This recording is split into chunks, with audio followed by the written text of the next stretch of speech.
Youth vaping in Norte County is a real problem. Allison Eckert is the principal of Norte High School. We have a problem. I also know it's not just Del Norte High. I do believe it is a community problem. I've heard from Crescent Elk parents also in distress, and then hearing today it's even down in fifth grade. We have to respond, and we're not quite sure how. The officer, we've talked about infractions at this point. That would just give a citation and a charge with students who are caught with vape materials or paraphernalia. At this point, we do work on suspension. But we try to, first offense is we have a nice chat and say, don't do it again. We'll call parents. Second time we suspend and it goes up. That doesn't quite really address the problem. We've tried talking about cessation on their announcements now. We have kick it flyers in the bathrooms. I think there's a couple things. Kids are doing it in the bathrooms, causing problems for going to the bathroom for other kids. Kids are using their cell phones to meet up for times. Kids are determining what bathrooms to go to. They're taking pictures and posting on TikTok and on social media. Just their habit. Sometimes it seems that the frequent flyers do have some permissive parents who it's in the home. It's already in the home. Some kids are getting it from each other. You know, believe it or not, there are kids who are sharing, dealing, selling. And so the problem is we can't have cameras in our bathrooms. Obviously, for obvious reasons, we can't have cameras in the bathrooms. We've talked about vape detectors. So we're working with city police to try to get vape detectors. That I don't know how good they work. And I don't know how effective they would be. I also, we have to try something. I don't have any tangible solutions. I would like to see a positive peer pressure message saying, this is a vape-free zone. And if I could get kids to own a vape-free zone, that's what I see would work. And I know that I think is like, because if I give my kids the power to say, we don't vape here, like we don't vape here. This is a vape-free zone. Officer Sanders just says, like, make it difficult for them to find their place. I think about positive peer pressure. I think about lots of messaging. I think about, again, we lock the bathrooms intermittently so that they can't meet up at their designated area. That's what we try to play. Okay, here's the bathroom that's open today, that type of thing.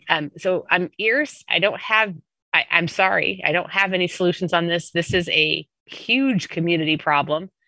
I blame Jewel for all of this. On Wednesday evening, Principal Eckert hosted a Zoom meeting trying to come up with strategies for addressing the problem of youth vaping, not only in our schools, but in our community as a whole. A number of educators and professionals participated in the meeting, and much of the focus was on educating students and parents about the dangers of vaping and the use of other tobacco products by young people. To me, it sounded like the school was under siege. I wanted to know about demands by some elected officials, like Crescent City Councilman Bo Smith, that the school do more, and about the lack of support from the Norte County Board of Supervisors and the Crescent City Council when it comes to implementing a tobacco retail licensing ordinance. Principal Eckert. I don't think we're doing all we can. Like, I'm not kidding. And Amber and Crystal, they've got my back, because every time I try to go to a coalition meeting, I have a fire alarm go off or I have a fight. Like, there's a lot going on. And if vaping was our only problem, I would be remiss in my job. Unfortunately, and as Charles and Jennifer can attest, it's like, okay, well, on the scale of this, like, where does it fall? And we've had conversations like, it's huge or it's not, right? I have that variety of, okay, do I go get the kid that's having an anxiety breakdown? I have teachers who don't show up for work because of COVID. We have so much. So I want you to know, and the people on the screen, and I'm not doing all I can because there's so much to do. And that's why I asked for this meeting, because I need fresh ideas. I'm out of ideas. I'm out of ideas. I'm trying to support my people that I am in a coalition with. We know it's a community problem. They have finally convinced me, yes, Allison, it's not just the high school, it's the community. And we do need you, and we do need your support with this elected official, the TRL, the multi-housing unit, smoke-free multi-housing unit, the stuff that we talk about at Coalition. I also asked about the proposal by some that the answer is having more cops in the schools. More cops is not going to reduce vaping at my school. More cops adds more presence. The problem is I have one cop that takes Del Norte and Crescent Elk, one cop for both schools with over 1,500 students, and they're teenagers.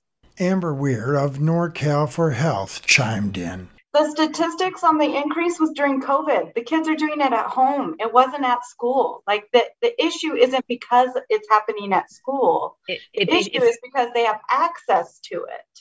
And our situation says the same thing, that a lot of it was being brought in by kids who were getting it from their parents. And that it was an okay thing on a Friday night, sitting around on the couch, watching a TV, sharing a vape pen and a box of popcorn. And the normalcy of it.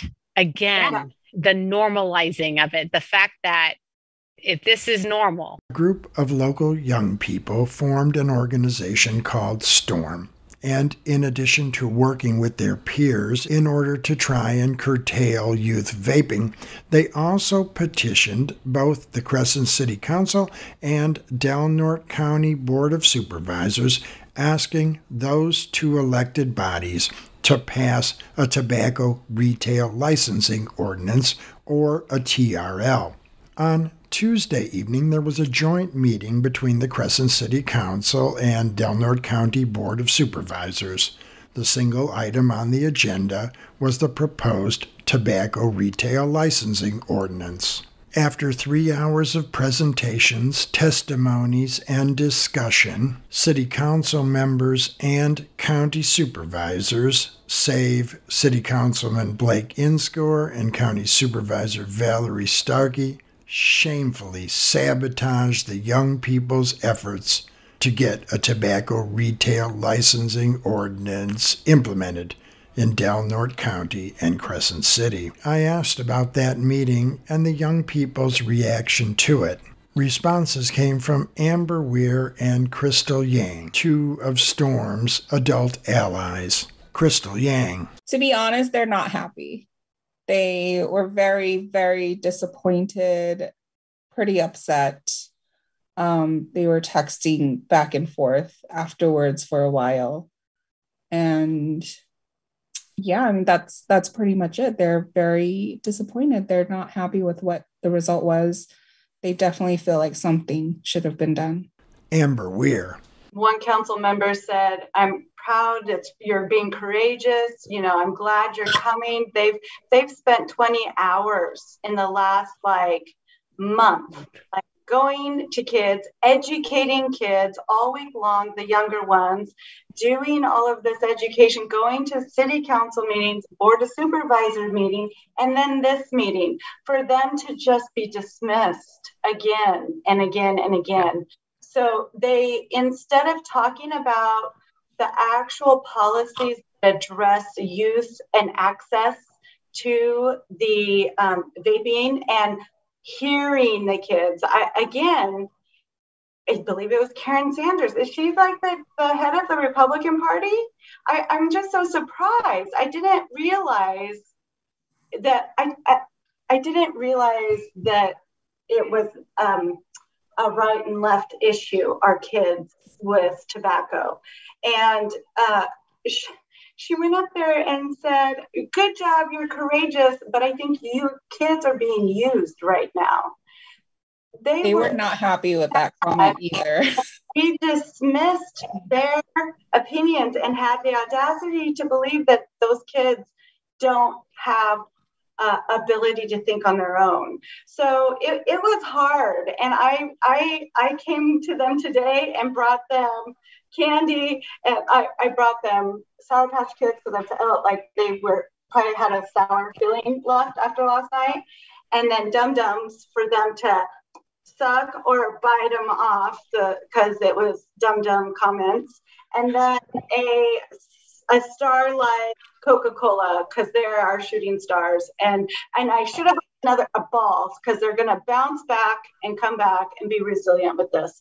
But the kids, it is not a good impression for them on how government works and why people vote if they're not heard. The community was there. And we even had High Tide Vapes, the vape store there, saying, I want a TRL. Of course, he wants one that allows the 21 and over. Hey, that would be a huge win. If we could cut out and have only 2 stores selling vapes, the access to it would just be phenomenal. But it didn't go that way. I was shocked, totally dumbfounded. Mm-hmm. And so were the kids. They felt totally defeated. Right. And these kids, they've been working and learning about tobacco and the issues since October of last year. So it's not like they don't know what they're talking about. One thing is clear, vaping and tobacco use by young people in this community is a big problem. Some people, including some young people, are stepping up to try to address the problem. And some people who actually have power to do something about it, are not. For KFUG Community News, I'm Mike Thornton.